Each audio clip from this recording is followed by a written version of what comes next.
I'll walk down here and look at the platform Eric built this summer. So there's it's called American Beautyberry. I planted, well, I didn't plant it down here. I used to have it in the front flower bed by the fence, by the pond, and long time ago. But it got too big. It was a small little plant when I planted it. Really got too big for the space. But another reason why is because it kind of grew where it was overhanging my little frog pond, and it blooms. It puts out these tiny little blooms. Well, they're stopped blooming now, but they've got tiny little pink blooms, and then each bloom turns into these really pretty purple berries. And for every berry that drops off, it makes a new plant. It seeds really easy. And it's a native plant. They grow out, they're native to North America, but they're different than this. I mean, of course, this is like a different variety, but it's still native. So I just dug it up and threw it out in the woods, which was right here. And I only just discovered that it was still surviving. Well, I guess what it did is it made a new plants from seeds. So I discovered it, I don't know, maybe a few years ago, that it was like, caught my attention of all the little berries. Really pretty of it somewhere, that can do what it wants to do.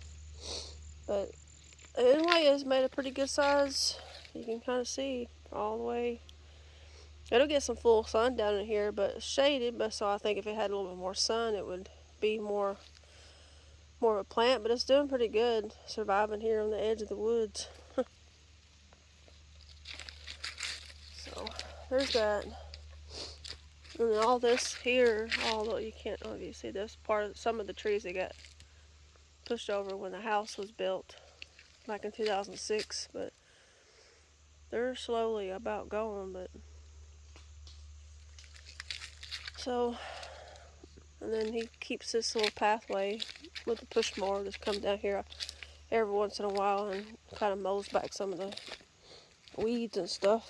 So it's a pretty good slope down through here. Of course, all those white snake plant root things they're all down here, but they're all about to fizzle out now. There's a big old beech tree right there with that sun on it.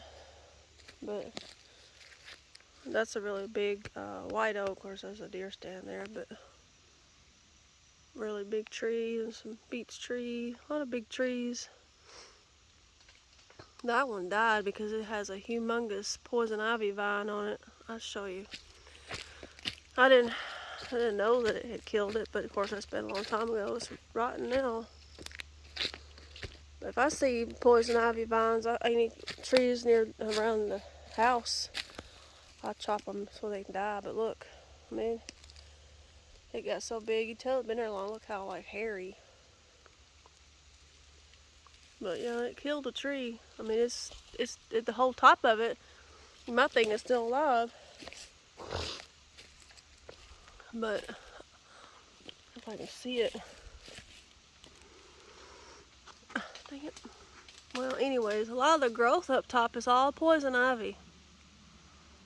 Like there. That's all poison ivy. It's probably got a good 4-foot little, where it spans out, kinda. Oh, it's pretty. But it killed that tree. So, poison ivy, not good for trees. Because it sticks to the trunk of the tree. And over time, it acts it kind of like a parasite in a way. I mean, I know poison ivy's native. I'm allergic to that crap, but so yeah, sucks it killed a nice tree, but anyways.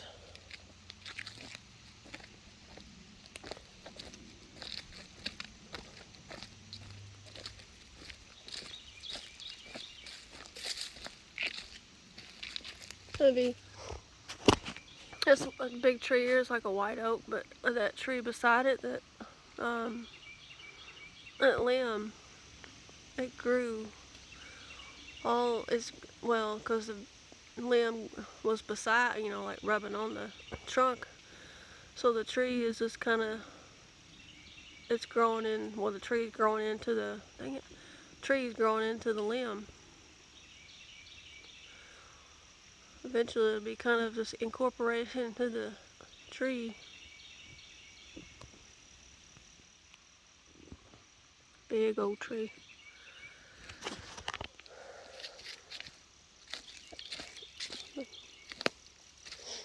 So just to walk around it. Some of those inland sea oats down here. They like shade.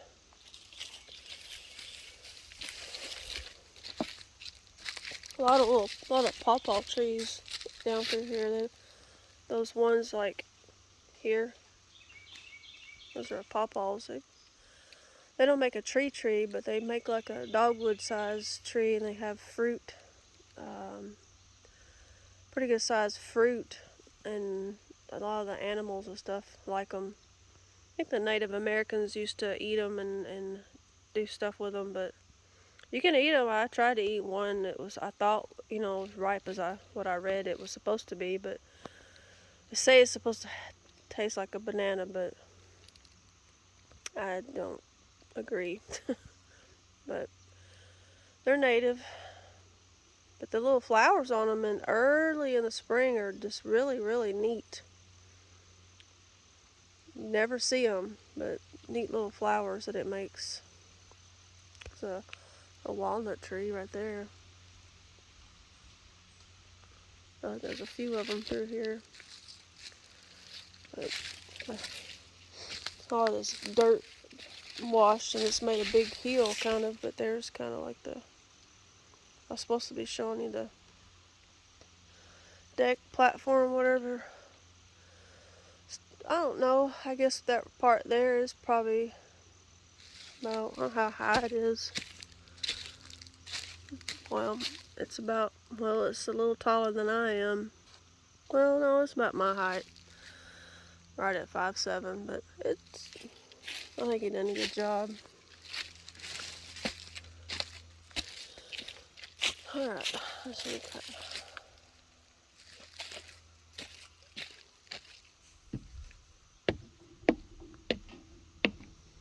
We brought chairs down here, just stuff we already had, except he ordered the little fire pit grill.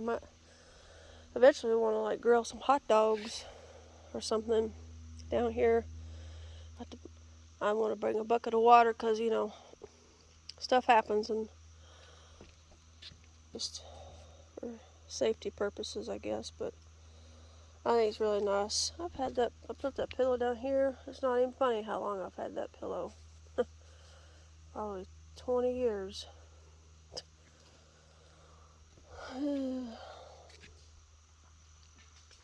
But see, you can tell it's kind of a good walk up, good little hill.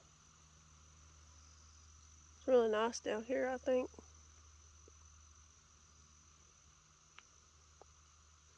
A big old beech tree. It's a big old beech.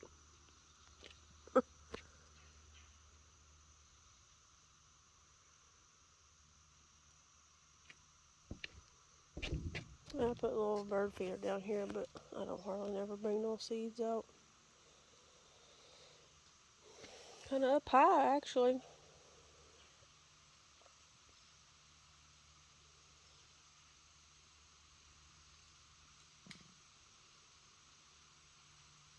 Peaceful.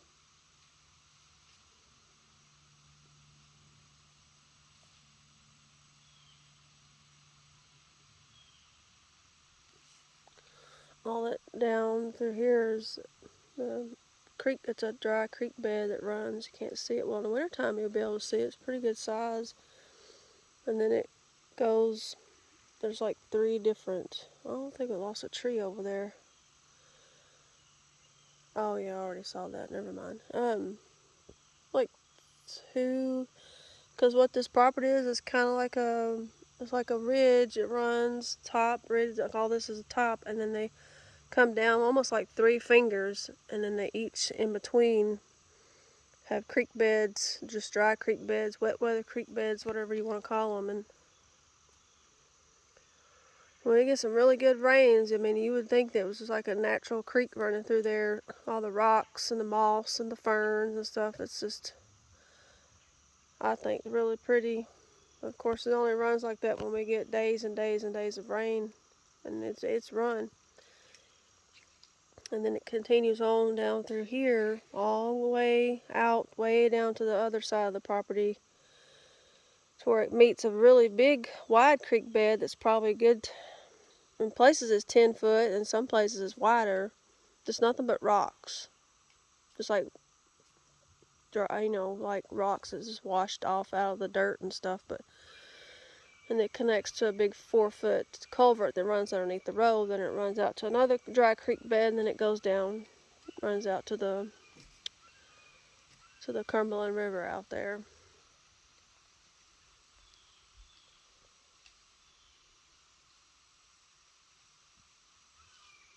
So nice little deck.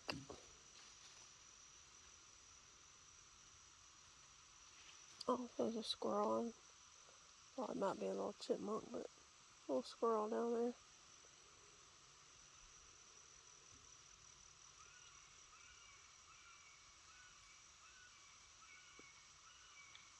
You're a hawk.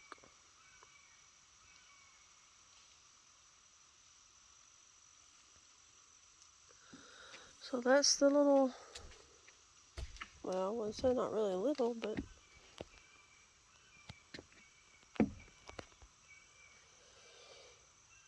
I always thought it was a nice spot down here, and so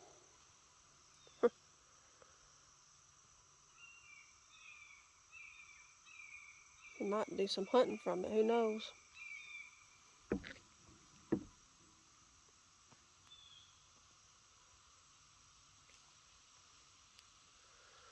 Well, I guess we'll walk back up.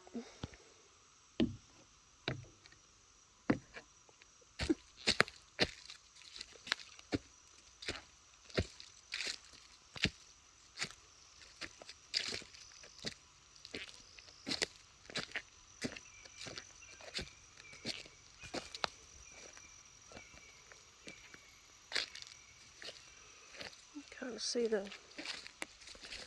some of the trees that got pushed over when the house was graded for, but I thought it would take them things forever. They'd be there forever and ever, but really amazing how much.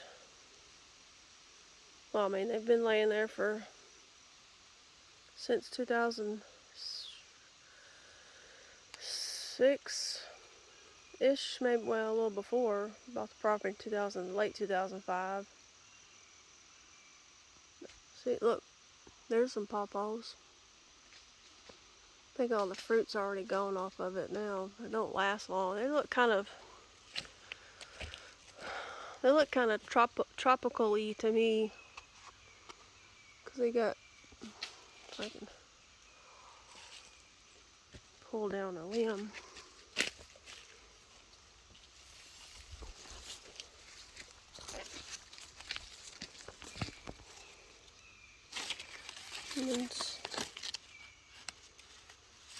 But the little flowers, they're just kind of go at random. Not very many of them. Wait till fire, of course, makes a little fruit. But they look like about, I don't know, a marble-sized little flower that's like a wine color.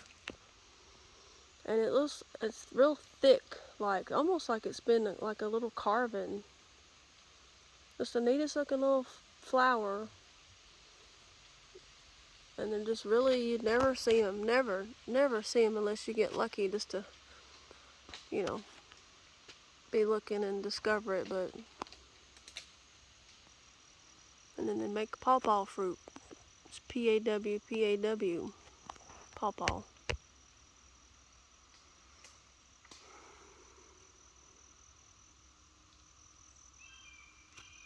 There's a whole bunch of them down through here. These ones right here are pretty tall. These ones are, I guess, probably about maybe probably 30 feet, 25, 30 feet, but they don't,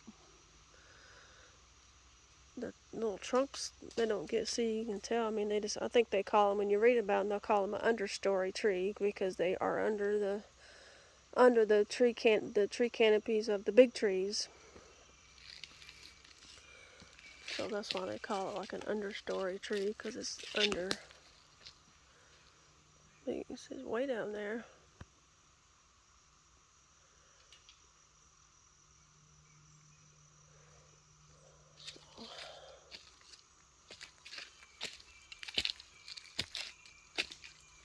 You can see there's the house.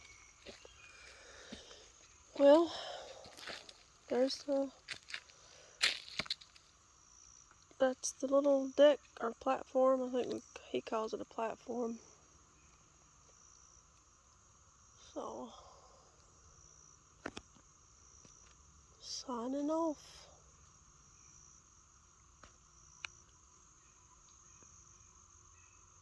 Bye. Oh, look, that looks like a, I don't know how it's gonna look on watching it, but it's blue sky, but it looks white.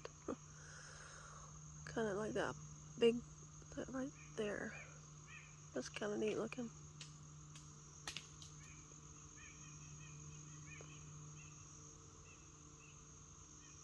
Oh, yeah, you can see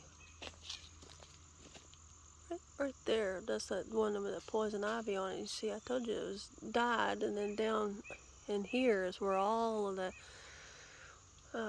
Just need to cut that vine, but the trees are already dead. But poison ivy is definitely bad news for trees. Even though I'm sure it's beneficial, but I know they make berries and stuff, but made a lot of little, I see woodpecker holes, so I guess, it made that for woodpeckers. Alright, that's enough of my ramblings, so bye bye.